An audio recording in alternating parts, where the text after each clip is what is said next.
তার দাবি ঈমানের, দাবিটা মুখে, অন্তরে না। আর মুমিন যে তার ঈমানের দাবি মুখেও থাকে, অন্তরেও থাকে, দুটাই সমানভাবে হয়।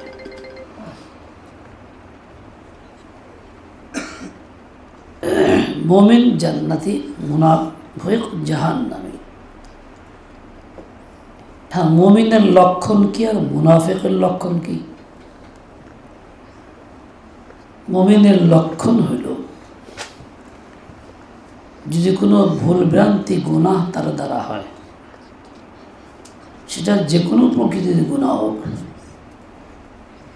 তাহলে সে অত্যন্ত বেশি ভীত হয়, অত্যন্ত বেশি ভীত হয়, ভয়ে জোরশুরু হয়।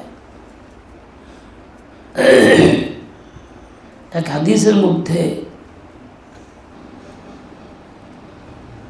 এর একটা মিসালও পেশ করা আছে। সেটা হলো এই, একজন লোক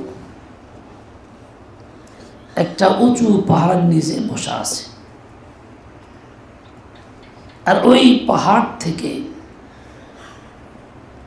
একটা বড় পাথর, 1000 মনের একটা পাথর গড়াইয়া পড়তেছে নিচের দিকে। সে যেখানে বসা আছে নিশ্চিত তার গায়ে আসবে, তাকে একদম পিষে ফেলবে। আর এই লোকটার সেখান থেকে পলায়নের কোনো জায়গা নাই। এই অবস্থায় সরতেও পারতেছে না, লড়তেও পারতেছে না, এই লোকটা তখন কেমন থাকবে? মানে এতটাই ভীত সন্ত্রস্ত যা ভাষায় প্রকাশ করা মুশকিল। কারণ এখন নিশ্চিত পাহাড় থেকে পাথরটা ঘরে তার উপরে এসে পড়তেছে, একদম ভর্তি হয়ে যাবো গা, মাছের সেনায় এবং ইঞ্জিনের। এই লোক যেরকম ভয় ভীত থাকবে, তারা যেমন আকুতি, আক্ষেপ, অনুশোচনা, হায় এখন কি করি, হায় এখন কি করি। এরকম মুমিন ব্যক্তির দ্বারা কোনো গুনাহ হয়ে গেলে সে ওইরকম ভয়ে ভীত থাকবে যে হায় কি করি, উপায় কি, আল্লাহর কাছে কি জবাব দিব, আল্লাহর কাছে কি জবাব দেব, কি উপায় হবে, জাহান্নাম ছাড়া পথ দেখতেছি না। সে এরকমভাবে এতটাই ভয় ভীত হবে যে ছটফট করবে। তার কাছে কিছুই মজা লাগবে না, খাওয়া দাওয়া, আরাম আয়েশ, ঘুম, বন্ধুর সঙ্গে আড্ডা, কথাবার্তা, কোনো কিছুই মজা লাগবে না, যতক্ষণ না সে এই গুনাহের ময়লা দূর করতে পারে। এই হলো মুনাফিকের, মুমিনের একটা উদাহরণ। আর মুনাফিক কেমন? বলে তার দ্বারা কঠিন গুনাহ হয়ে গেল কোনো চিন্তা নাই, মন ঘামে না, চোখে পানি আসে না, অন্তর ভয়ে ভীত না, সে একদম বেপরোয়া। তো কি হবে? কত মানুষ কত পাপ করে, আমি একটা না করলাম তো কি হইল? একজন মানুষের নাকের মাথায় যদি একটা মাছি এসে বসে, এই মাছির ওজন যেমন তার কাছে কিছুই না, মাছিকে সে পরোয়া করে না, সে বাম হাত দিয়ে তাড়াইয়া দেয়, হাত দিয়ে এরকম করলে জায়গা।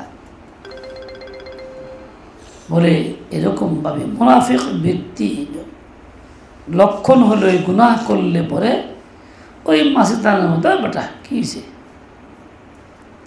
তার অবস্থা এরকম হয়, অন্তরে কোনো পরিবর্তন আসে না, এভাবেই সে চলতে থাকে গাফলতের মধ্যে। এবার আমি নিজেকে নিয়ে চিন্তা করি যে আমার দ্বারা গুনাহ হইলে আমি কোন অবস্থায় থাকি, আমার অবস্থাটা কেমন হয়। আমি এখন এই অবস্থায় নিজেকে মাপতে পারি, আমি মুমিন না মুনাফিক, কোন কাতারে আছি? যদি মুনাফিকের কাতারে হয়ে থাকি তাহলে তো আমাকে দ্রুতই পরিবর্তন হইতে হবে।